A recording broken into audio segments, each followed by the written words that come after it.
मैं आदर्श गिरी आप लोगों का स्वागत करता हूं आपके हमारे अपने YouTube चैनल करियर वे में। आप चैनल को सब्सक्राइब कर लीजिए और बेल आइकन को भी प्रेस कर दीजिए ताकि आपको प्रॉपर नोटिफिकेशन मिलती रहे, आपका कोई भी अपडेट छूटे ना। जैसा कि आप लोगों को पता है कि हम फिजिक्स का 500 MCQ सीरीज कर रहे थे, उसमें हम यांत्रिकी कर रहे थे, मैकेनिज्म का पार्ट कर रहे थे, जिसमें से क्या है कि आज जो हमारा सेकेंड पार्ट है गुरुत्वाकर्षण यानी कि ग्रेविटेशन। तो देखते हैं, लेकिन स्टार्ट करने से पहले हमने कल एक प्रश्न पूछा था आपसे कि प्राथमिक रंग कौन कौन से होते हैं। प्राथमिक रंग, प्राइमरी कलर।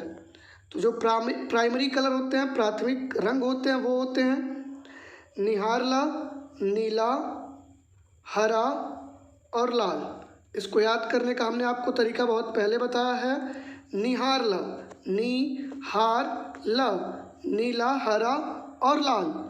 उम्मीद करते हैं कि आपको क्लियर हो गया होगा। चलिए आगे बढ़ते हैं। देखिए, पहला प्रश्न आपकी स्क्रीन पे दिख रहा होगा, आंसर देने की कोशिश करिएगा। गुरुत्वाकर्षण बल कैसा बल है? जो गुरुत्वाकर्षण बल है वो कैसा बल है? ऑप्शन ए मजबूत बल है, ऑप्शन बी सबसे कमजोर बल है, ऑप्शन सी ना ही मजबूत ना ही कमजोर बल है, ऑप्शन डी ज्ञात नहीं कर सकते। तो जो गुरुत्वाकर्षण बल है वो आपका सबसे कमजोर बल है। तो option B is the correct answer. और यहाँ पे सबसे मजबूत बल भी बता दें आपको, जो न्यूक्लियर फोर्स होता है सबसे मजबूत बल होता है न्यूक्लियर फोर्स। तो दोनों बातें क्लियर हो गई होंगी। आगे बढ़िए। अगला प्रश्न आपकी स्क्रीन पे दिख रहा होगा, आंसर देने की कोशिश करिएगा। गुरुत्वाकर्षण बल किस पर कार्य करता है या काम करता है? ऑप्शन ए बड़े दूरी पर काम करता है, ऑप्शन बी छोटे दूरी पर काम करता है, ऑप्शन सी निश्चित दूरी पर काम करता है, ऑप्शन डी सभी दूरी पर काम करता है। तो जो यहाँ पे आपका सही आंसर है वो है ऑप्शन डी, सभी दूरी पर काम करता है। कौन सा फोर्स? Gravitational force. ये SSC 2007 में पूछा हुआ प्रश्न है। चलिए आगे बढ़ते हैं। अगला प्रश्न आपके स्क्रीन पे दिख रहा है, आंसर दीजिए। गुरुत्वाकर्षण के कारण दो पिंडों के बीच डैश बल कार्य करता है। तो जो ग्रेविटेशनल फोर्स के कारण दो पिंड हैं, मान लीजिए ये M1 और M2, तो इनके बीच में क्या लगेगा, कौन सा बल लगेगा?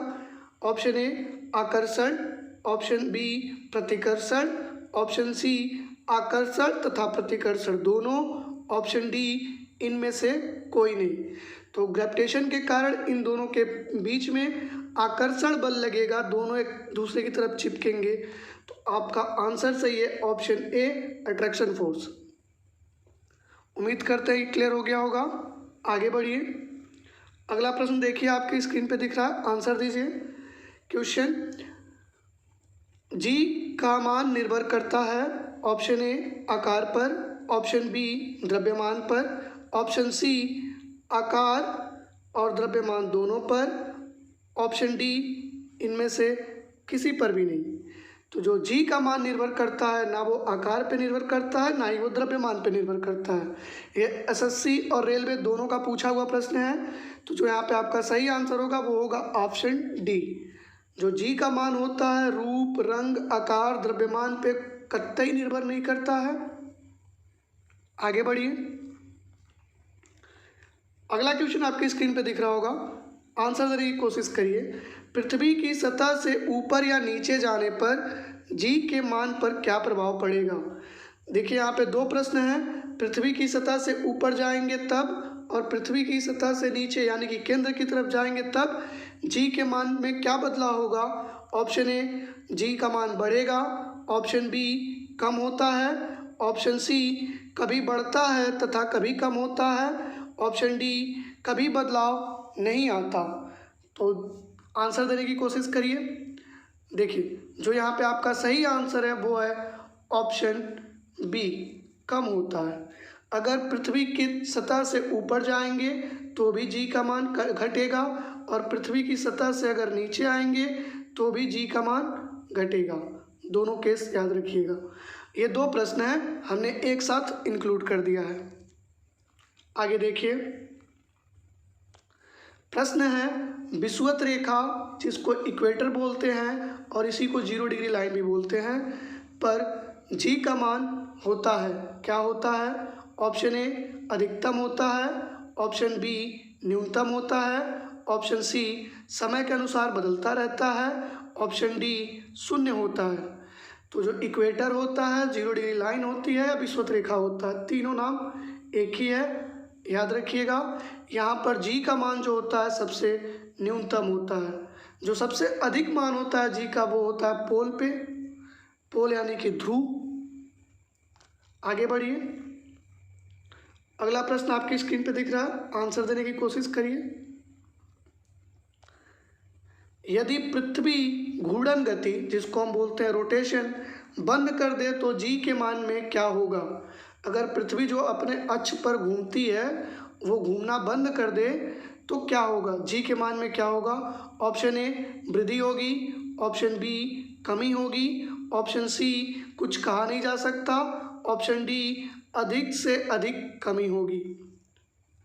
तो जो यहाँ पे आपका सही आंसर होगा वो होगा ऑप्शन ए। जब रोटेशन करना बंद कर देगी पृथ्वी तो थोड़ा थोड़ा जी का मान हर जगह बढ़ जाएगा। चलिए आगे बढ़ते हैं, अगला प्रश्न देखिए।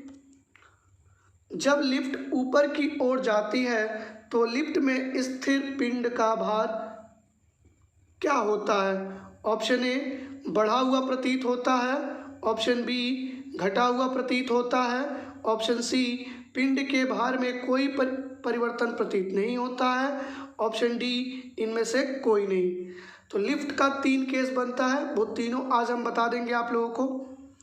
जब लिफ्ट ऊपर की ओर जाती है और यहाँ पे नियत चाल नहीं दिया गया, नियत चाल, तो इसका मतलब वो त्वरण के साथ जा रही है।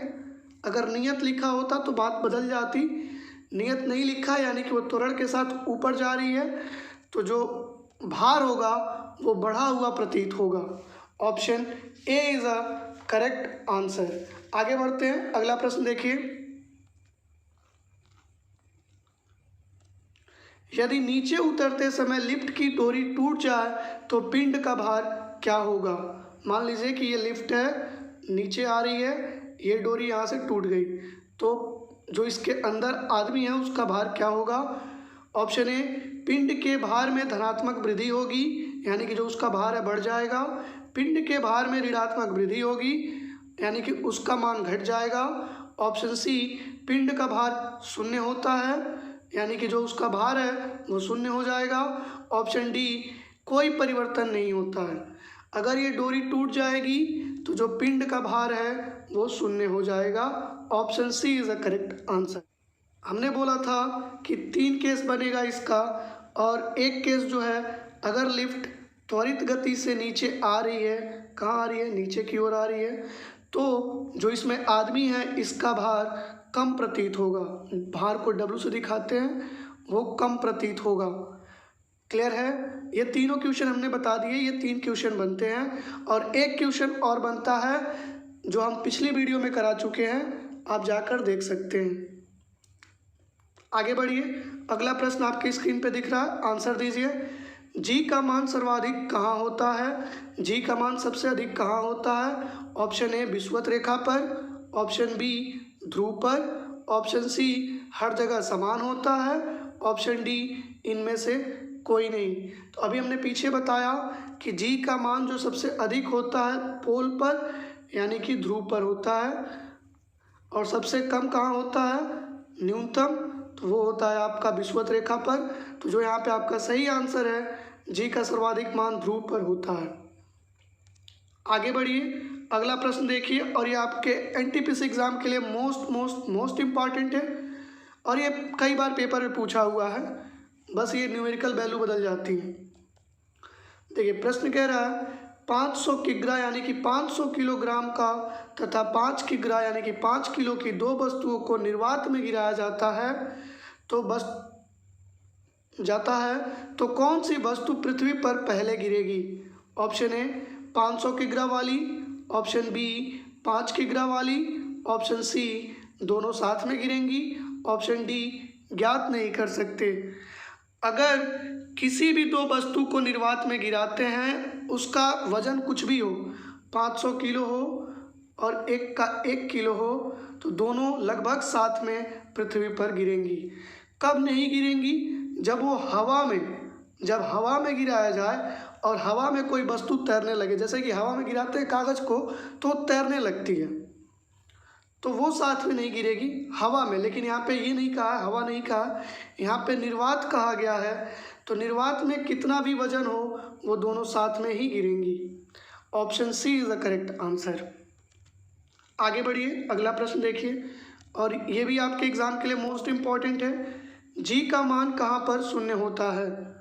इस तरह का प्रश्न अभी तक देखने को नहीं मिला है, पर आने वाले एग्जाम में आपको देखने को मिल सकता है कि जी का मान कहाँ पर शून्य होता है। तो जो जी का मान होता है अनंत पर शून्य होता है, ऑप्शन बी केंद्र पर शून्य होता है, ऑप्शन सी दोनों जगह यानी कि अनंत और केंद्र दोनों जगह शून्य होता है, ऑप्शन डी किसी भी जगह शून्य नहीं होता है। तो जो यहाँ पे आपका सही आंसर है वो है ऑप्शन सी दोनों जगह। आगे बढ़िए, अगला प्रश्न देखिए, जी के बढ़ने पर क्या बढ़ता है? जी के बढ़ने पर यानी कि जी का मान बढ़ने पर क्या बढ़ता है?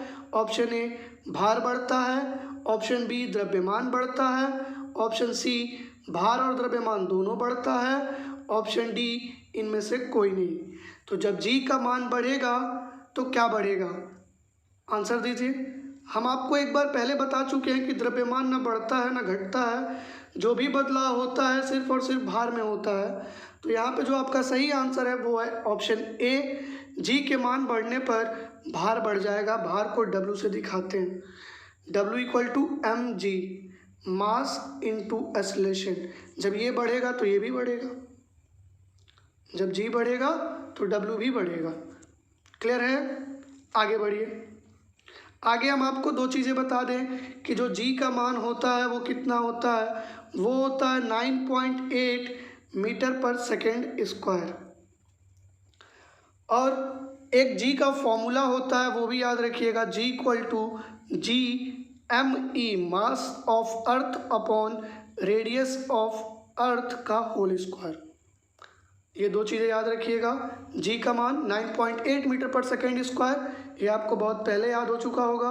और ये जी का फॉर्मूला होता है G equal to G, capital G है ये, जो यूनिवर्सल कांस्टेंट होता है, G M E upon R E square यानी कि रेडियस ऑफ अर्थ। अगर पृथ्वी का रेडियस कम होगा तो जी का मान बढ़ेगा। उम्मीद करते हैं कि आपको ये चीज़ समझ में आई होंगी। और ये इस तरीके से भी आप पोल पर और विषुवत रेखा के कंसेप्ट को समझ सकते हैं। आइए मैं आपको दिखा देता हूँ। ये देखिए आपकी अर्थ कुछ इस तरह की होती है, और देखिए ये है आपकी विषुवत रेखा, जिसको मान लीजिए कि ये आर है और ये R1 है, ठीक है। तो ये बताइए, हमने जी का भी फॉर्मूला पढ़ा, G equal to G capital G M E upon R E का होल स्क्वायर। तो जब आर घटेगा तो जी बढ़ेगा। तो ये देखिए यहाँ पे जो पोल का आर है, यहाँ पे पोल होता है, ध्रुव होता है, तो जो पोल का आर है छोटा है तो जी का मान यहाँ पे अधिक होगा। और ये जो विषुवत रेखा है इसका जो लंबाई है ज़्यादा है, तो जब लंबाई ज़्यादा होगी तो जी का मान क्या होगा? कम होगा। तो उम्मीद करते हैं कि ये फॉर्मूले से भी आप समझ सकते हैं और आपको समझ में भी आया होगा। नहीं आया है तो वीडियो को एक बार दोबारा देख लीजिए, आपको समझ में आ जाएगा। जाते जाते आपसे हमारा एक प्रश्न कि जो यहाँ पे कैपिटल जी है यूनिवर्सल कांस्टेंट, इसका मान क्या होता है? और कल जब हम वीडियो लेकर आएंगे तो हम यहीं से शुरुआत करेंगे। इसका आंसर आप कमेंट बॉक्स में ज़रूर दीजिएगा। तब तक के लिए बाय बाय, टेक केयर।